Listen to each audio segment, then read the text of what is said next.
comme des canulars, il y en a beaucoup qui sont considérés de manière glaçante comme provenant des meurtriers eux-mêmes. Dans l'épisode d'aujourd'hui de Cold Case Detective, nous allons explorer deux affaires non résolues avec des lettres étranges et inquiétantes.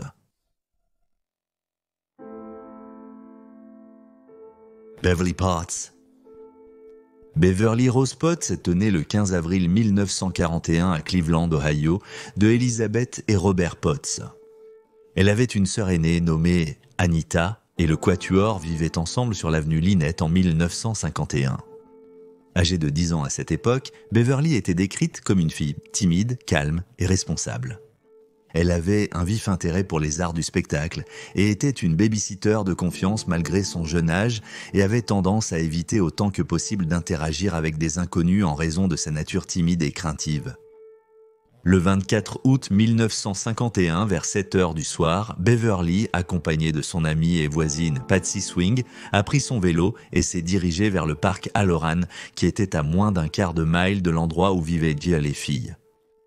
On leur avait donné la permission de visiter un show wagon, un événement de spectacle pour enfants qui avait lieu dans le parc chaque été. Les filles étaient des ravies de visiter le parc le soir, bien qu'il soit réputé dangereux à la nuit tombée.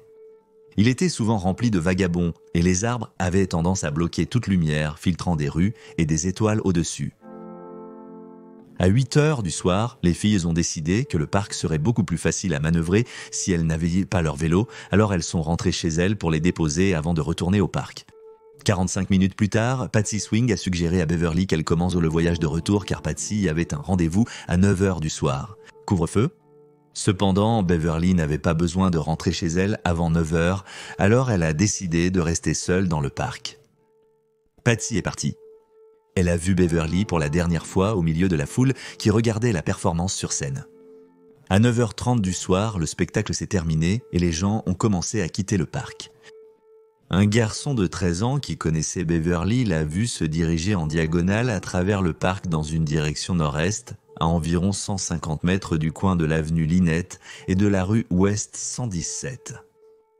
Cela avait du sens car c'était l'itinéraire le plus rapide pour rentrer chez la petite fille de 10 ans et une fois dans les rues, elle serait à quelques minutes de sa porte d'entrée.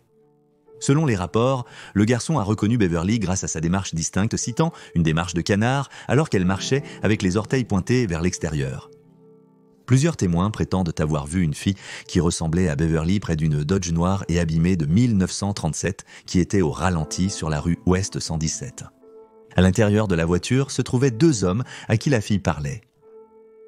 Les témoins ont situé cette rencontre entre 8h30 et 9h30 du soir. La fille n'était jamais montée dans le véhicule durant ses observations. Il convient de noter que Beverly était extrêmement timide avec les étrangers, surtout les hommes, et préférait souvent fuir plutôt que de leur parler. Il semble donc étrange qu'elle s'arrête et parle à deux hommes inconnus dans une voiture si la fille était la future disparue de 10 ans. Il est possible qu'elle connaissait peut-être les hommes ou que la fille n'était pas du tout Beverly. Beverly n'est pas rentrée à la maison. À 22h, sa famille a entamé les recherches sans succès. Ils ont alors décidé de contacter la police. Les autorités ont lancé une grande recherche pour trouver la fille disparue, mais n'ont trouvé aucune trace. Dans les jours après sa disparition, ils ont fait du porte-à-porte dans le quartier et les environs. Ils ont suivi des voitures suspectes, ils ont fouillé dans des parkings vides et ils ont utilisé un avion pour survoler des wagons de chemin de fer ouverts. Tous ces efforts, cependant, se sont avérés vains.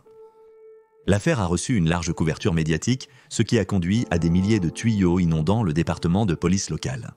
La famille, y compris Anita, la sœur de 22 ans de Beverly, a été disculpée de toute implication dans la disparition.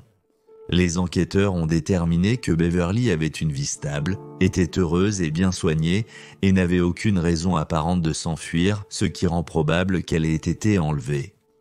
Peu de temps après sa disparition, le syndicat de son père a offert une récompense de 1 000 $, l'équivalent de près de 15 000 $ aujourd'hui.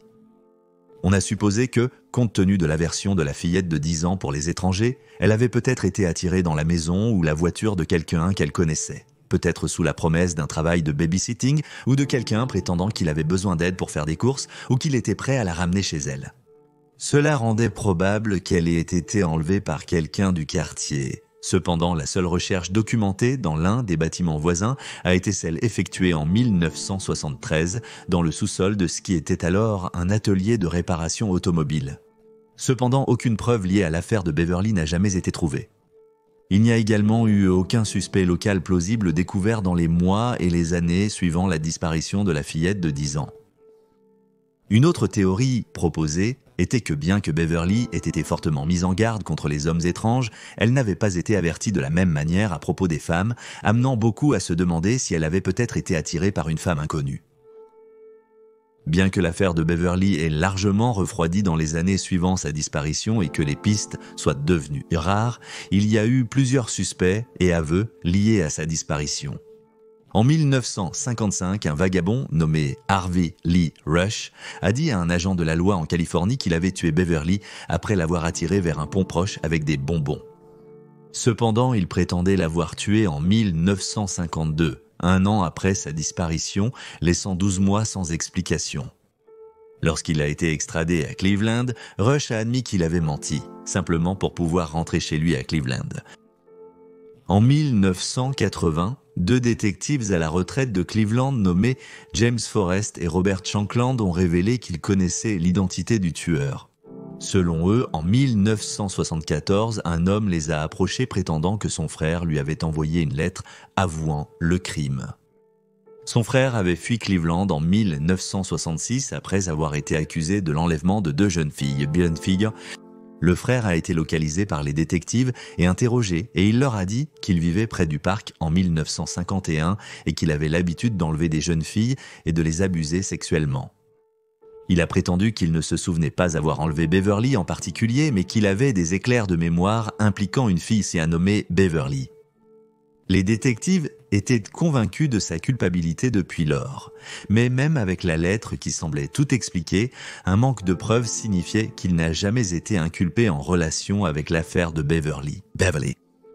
Un autre suspect dans la disparition de Beverly Potts était un homme nommé William Henry Redmond, un natif de l'Ohio et ancien travailleur de carnaval. Redmond a été inculpé en 1988 pour le meurtre d'une fille de 8 ans en Pennsylvanie en 1951. En prison, il se vantait de comment il avait tué d'autres jeunes filles. Mais interrogé par les autorités à propos de Beverly, il a refusé de faire une déclaration. Redmond était dans la région au moment de la disparition et avait un casier judiciaire pour des condamnations pour maltraitance d'enfants, qui remontait à 1935. Quand il avait seulement 13 ans, malgré l'ancienneté de l'affaire, elle a continué à produire des pistes dans les années 90 et 2000. En 1994, une lettre a été trouvée sous les tapis d'une maison de Cleveland dans laquelle une femme prétendait que son mari avait tué Beverly et qu'elle l'avait surpris en train d'essayer de se débarrasser du corps dans leur fournaise. Cette lettre avait été écrite en 1960 et a été trouvée dans une maison sur l'avenue Midvale. L'auteur de la lettre a été retrouvé grâce aux registres immobiliers et elle avait 83 ans au moment où elle a été retrouvée en 1994. Son mari était déjà mort et la femme a admis que les affirmations dans la lettre étaient fausses. Elle l'avait écrite comme un fantasme de vengeance contre son mari abusif. Puis, à partir de 2000, un journaliste nommé Brent Larkin, qui travaillait au Cleveland Plain Dealer, un journal local, a commencé à recevoir des lettres concernant l'affaire. L'auteur prétendait être un vieil homme qui voulait avouer avoir sexuellement abusé et tué Beverly avant sa mort. Il a dit qu'il se rendrait le 50e anniversaire de la disparition de Beverly le 24 août 2001, mais il ne l'a jamais fait. Il a écrit une autre lettre s'excusant, prétendant avoir été transféré dans une maison de retraite et ne pouvant tenir sa promesse. Brent Larkin a reçu au total 4 lettres, dont 2 contenant des détails sur l'enlèvement et le meurtre.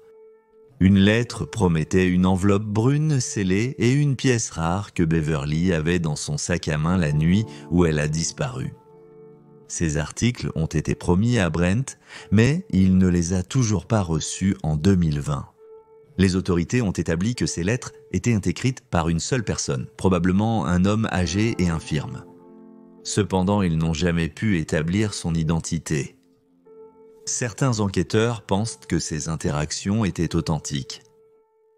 En août 2019, une personne non identifiée a fourni anonymement des informations sur un suspect dans l'affaire. La police a vérifié les informations de cet appelant et tout semble concorder. Mais ils ont déclaré qu'ils avaient besoin de plus d'informations et ont demandé au même appelant de les contacter à nouveau, s'il vous plaît. La récompense de Crime Stoppers a été augmentée de 2 500 à 15 000. L'étrange affaire de Beverly Potts a inspiré de nombreux livres et documentaires et fait toujours l'objet d'une enquête près de 70 ans plus tard. Toute personne disposant d'informations est encouragée à contacter Crime Stoppers au 2 162 52 74663. À ce jour, l'affaire mystérieuse et tragique de Beverly Potts reste non résolue.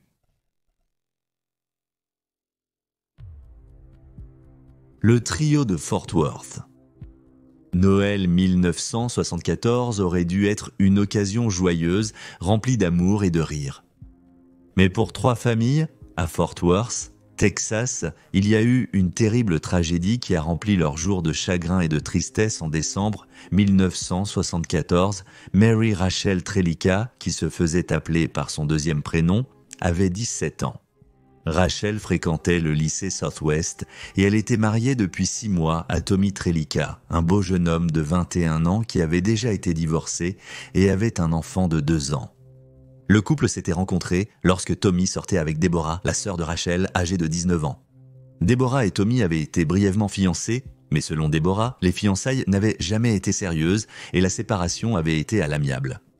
Au moment de la disparition de Rachel, Deborah avait temporairement emménagé chez sa sœur et son beau-frère, ayant récemment eu une dispute avec son propre petit ami.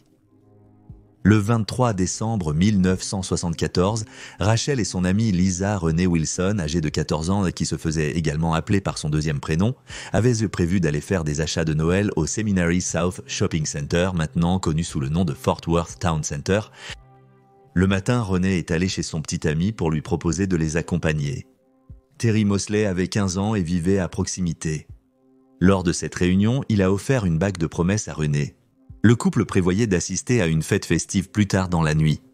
Alors que Terry ne pouvait pas y aller car il avait des engagements préalables, sa petite sœur, Julie, qui n'avait que 9 ans, a surpris la conversation et a demandé si elle pouvait venir à sa place. Elle ne voulait pas passer la journée seule.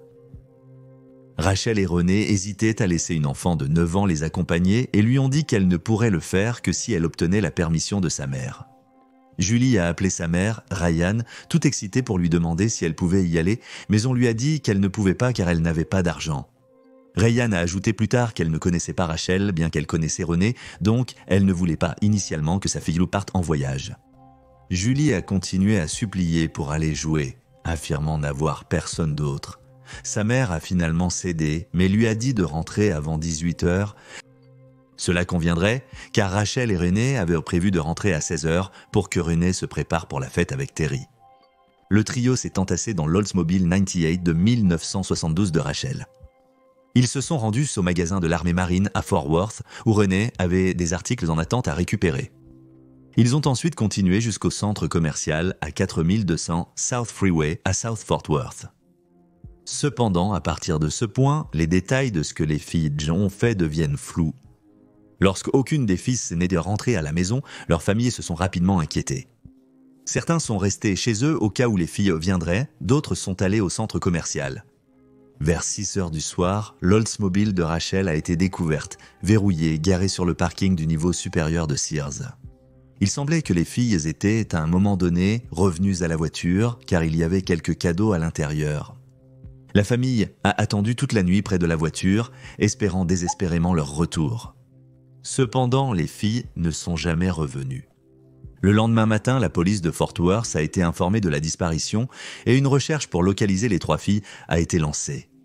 Les chercheurs ont fouillé des centaines de routes secondaires, de lits de ruisseaux, de routes de campagne et de broussailles texanes à la recherche d'un signe de vie, mais il n'est jamais venu. Il n'a pas fallu longtemps pour que l'affaire soit confiée à la division de la jeunesse du Bureau des personnes disparues, mais pour une raison quelconque, les filles ont été considérées comme des fugueuses. Les familles de chaque fille ont vivement contesté cela. La mère de Renee a demandé pourquoi Julie, une fillette de 9 ans, s'enfuirait 2 jours avant Noël. Elle a également noté que sa propre fille était très excitée à l'idée de la fête à laquelle elle était censée assister le soir où elle a disparu.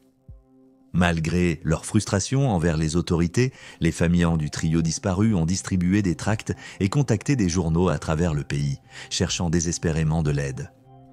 Cela a conduit à une large médiatisation de l'affaire et les conseils et témoignages ont commencé à affluer. À peu près à cette époque, une employée de magasin s'est manifestée pour prétendre qu'une vieille femme lui avait dit qu'elle avait vu les filles être forcées à monter dans un pick-up près de l'épicerie de Buddy, au centre commercial. Le camion n'a jamais été retrouvé, pas plus que le témoin, donc l'histoire n'a jamais pu être vérifiée. L'indice le plus étrange, cependant, est arrivé le 24 décembre 1972, juste un jour après la disparition des filles, lorsque le mari de Rachel, Tommy, a reçu une lettre par courrier. Il se lisait comme suit, citation: « Je sais que je vais l'attraper, mais nous devions partir. Nous allons à Houston te voir dans environ une semaine. La voiture est dans le lot supérieur de Sears. Amour, Rachel. » La lettre était écrite à l'encre, tandis que l'enveloppe avait été écrite au crayon et la feuille de papier était beaucoup plus large que l'enveloppe. Le nom Rachel était écrit dans le coin supérieur gauche de l'enveloppe. Mais ce n'est pas tout.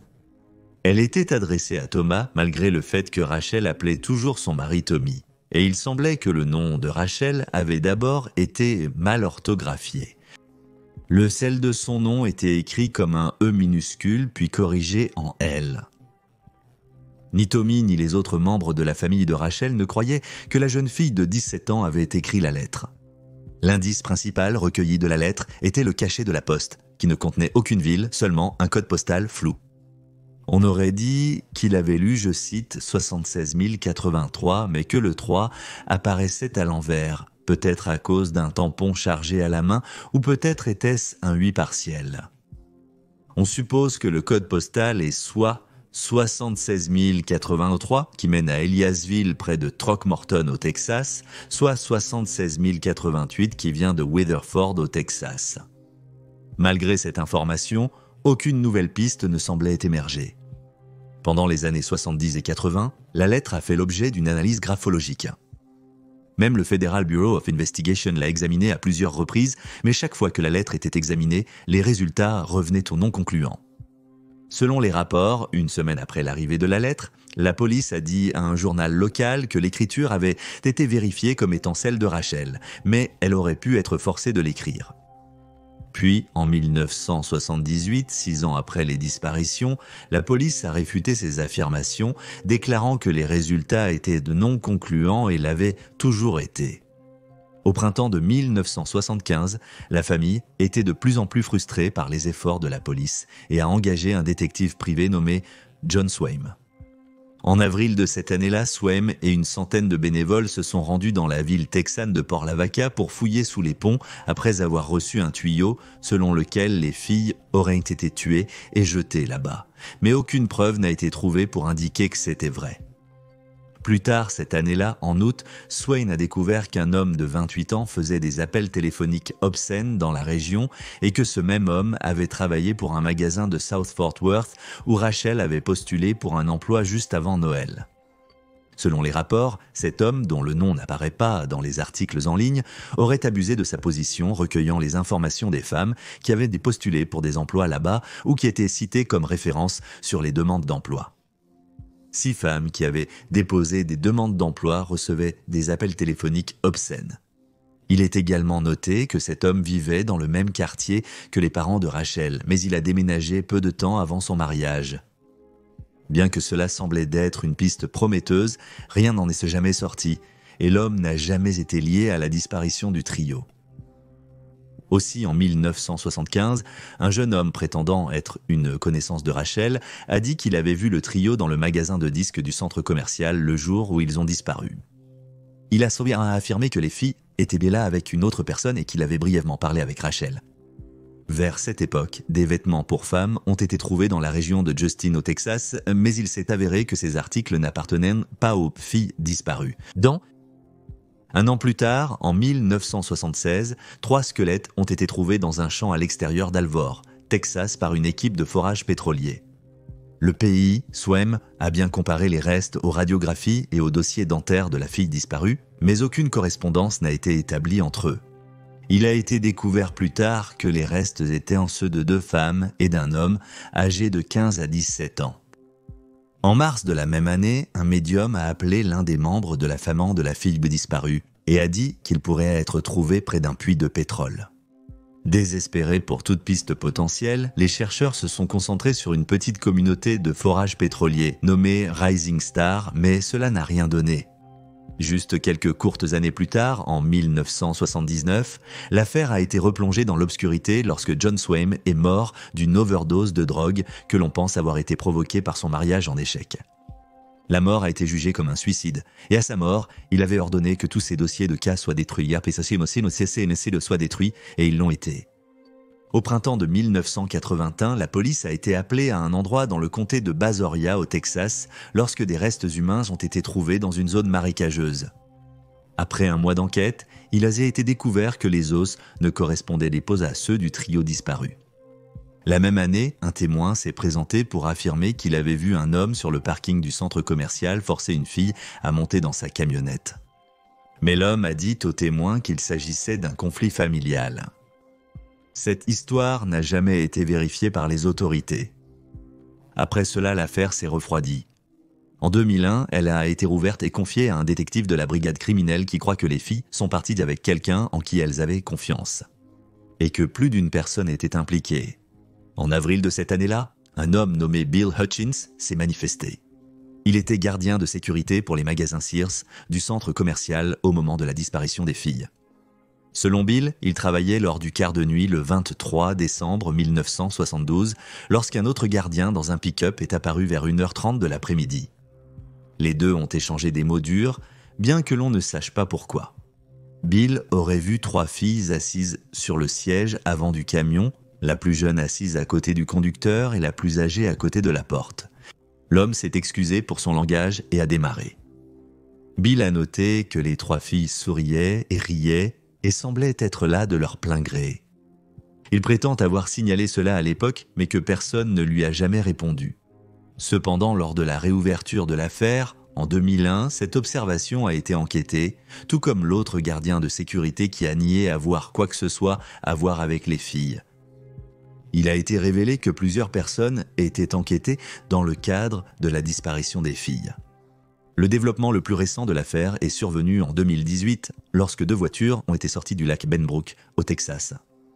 On soupçonnait que les voitures avaient un certain lien avec la disparition du trio, mais aucune preuve médico-légale n'a été reliée aux filles. Plusieurs articles mentionnent une 3e voiture, également submergée dans le lac, qui fait l'objet d'une enquête, mais il y a eu peu ou pas d'informations ou de mises à jour depuis. Pendant les années 1990, le frère de Rachel, Rusty, a attiré beaucoup d'attention lorsqu'il a commencé à travailler avec un détective privé nommé Dan James. En 2000, le duo a proposé l'idée que Rachel, et seulement Rachel, était toujours en vie et qu'elle visitait Fort Worth chaque Noël. Dan James a ajouté que quelqu'un était, je cite, « dissimulant et fabriquant des preuves pour la tenir à l'écart ». Fran, la mère de Rachel et Rusty, a accusé le détective privé de, je cite, « avoir empoisonné l'esprit de Rusty ». Et Rusty s'est brouillé avec sa famille en raison de son comportement étrange et de son besoin obsessionnel d'essayer de résoudre l'affaire. Il a même exigé que sa sœur aînée, Deborah, passe un test de polygraphe. Un exemple tragique de la façon dont ces affaires déchirent les familles. Heureusement, cependant, ces dernières années, la famille en s'est réunie. Dans les jours suivant la disparition de sa femme, Tommy offre une récompense de $2000 pour toute information menant à sa localisation. Mais après 1 an, il a quitté Fort Worth, a assumé un rôle de superviseur dans une entreprise d'eau du Texas et s'est remarié. Le père de René continue de chercher des réponses. Bien que sa mère, Judy, soit décédée en 2015 sans en avoir. La mère de Julie est également décédée en 2013 sans jamais connaître le sort de sa fille. Si elles étaient encore en vie aujourd'hui, Rachel aurait 63 ans, René aurait 60 ans et Julie aurait 55 ans. Si vous avez des informations sur le sort de ces 3 filles, vous pouvez contacter le département de police de Fort Worth au 8-174-69-8477. Et voilà les faits, 2 affaires étranges, non résolues, avec des lettres étranges. Veuillez laisser un commentaire ci-dessous avec vos propres théories et spéculations. Et n'oubliez pas d'aimer cette vidéo et de vous abonner pour soutenir la chaîne. Si vous avez encore faim de contenu sur les crimes réels, vous pouvez consulter le podcast du détective des affaires non résolues en suivant le lien ci-dessous. Merci d'avoir regardé. Restez alerte, restez en sécurité et je vous verrai la prochaine fois.